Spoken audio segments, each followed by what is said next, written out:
Know it. Frank Gardner, BBC News. And news is just coming into us of another hijacking by pirates. It seems it's on the Reuters news agency, quoting the Chinese Xinhua agency, saying that a cargo ship from Hong Kong has been hijacked by pirates in the Gulf of Aden. We don't know what kind of vessel it is, how big it is, how many people on board, but that is the latest. Another ship, a cargo ship from Hong Kong, hijacked by pirates in the Gulf of Aden. Well, Phil Beasley is the Vice President of Global Operations for Securewest International. Now, they work in the commercial maritime security sector and monitor world shipping. Let's just talk to you, if I can, about this growing problem of piracy. As we've heard, yet another incident apparently in the Gulf of Aden. What can the international authorities do you think, to try and stop it? Well, certainly from a commercial perspective, the best way that anybody can do anything about it is to take preventative measures.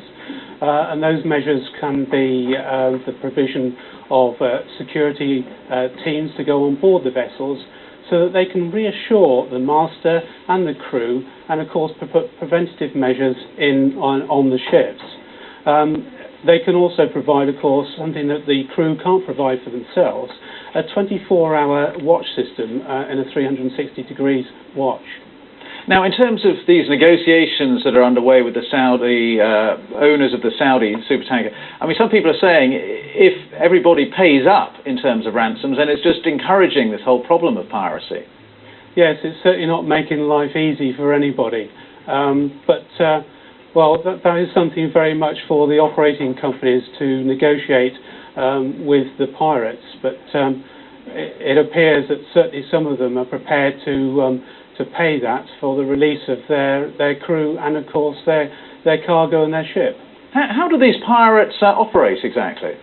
Well, they operate in small groups. We've seen them operate in very small boats, and those are the same type of boats that you've seen on TV.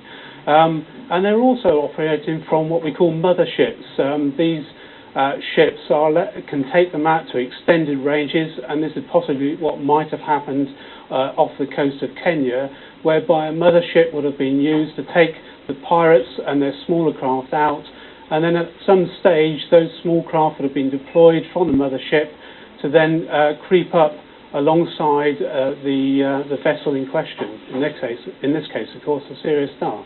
And there is a sort of multinational naval task force trying to stop the pirates in that part of the world. It doesn't seem like they're having huge success. Well, yes, there is a coalition force out there. And of course, when we remember that they are guarding an area somewhere in the region of 7.5 million square miles, it is actually very, very difficult for them.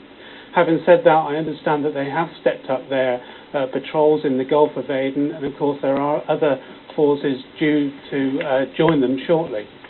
Okay, well, Phil Beasley, thank you very much indeed for your time. Good to talk to you and hear what you had to say about the latest incidents of